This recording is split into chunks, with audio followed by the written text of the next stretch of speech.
மகாபலி சக்கரவர்த்தி என்னும் அசுரகுல மன்னன் 3 உலகங்களையும் ஆண்டு வந்தான்.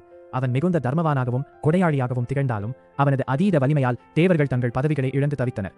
தேவர்களின் துயரம் தீர்க்கவும் மகாபலியின் மனதில் இருந்த மெல்லிய ஆணவத்தை அகற்றவும் மகாவிஷ்ணு ஒரு உபாயத்தை கையாண்டார். அதிதி மற்றும் காசிப முனிவரின் மகனாக கையில் குடை கமண்டலம் ஏந்திய ஒரு குள்ளமான பிராமண சிறுவனாக விஷ்ணு உருவெடுத்தார். இதுவே வாமன அவதாரம். மகாபலி ஒரு பெரும் யாகம் செய்து கொண்டிருந்த வேளையில் வாமனர் அங்கு சென்றார். வந்திருப்பது ஒரு சிறுவன் என்று எண்ணிய மகாபலி, உனக்கு என்ன வேண்டும்? பொன்னோ பொருளோ நிலமோ எது கேட்டாலும் தருகிறேன் என்றான். அதற்கு அந்த சிறுவன், மன்னா, எனக்கு பெரும் செல்வம் ஏதும் வேண்டாம், எனது கால்களால் அளக்கக்கூடிய 3 அடி நிலம் மட்டும் போதும் என்று கேட்டார்.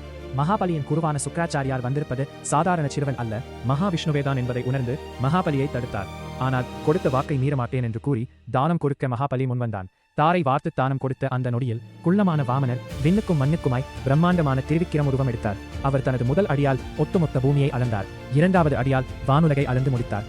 3வது அடியை எங்கே வைப்பது என்று விஷ்ணு கேட்க 7 லோகங்களும் அழக்கப்பட்டு விட்டதை உணர்ந்த மகாபலி தன்னிடம் எஞ்சியிருப்பது தனது உடல் மட்டுமே என்பதை அறிந்து பணிவுடன் தலை குனிந்து 3வது அடியை என் தலை மேல் வையுங்கள் என்றான். விஷ்ணு மகாபலியின் தலை மீது பாதம் வைத்து அவனை பாதாள லோகத்திற்கு அனுப்பினார். மகாபலியின் கொடை தன்மையையும் பக்தியையும் மெச்சிய இறைவன் அவனுக்கு பாதாள லோகத்தை ஆளும் உரிமையை வழங்கியதோடு ஆண்டுக்கு ஒரு முறை தனது மக்களை காண பூமிக்கு வரும் வரத்தையும் அளித்தார். இதுவே மகாபலியின் ஆணவம் அழிந்து அவன் முக்தி பெற்ற கதையாகும்.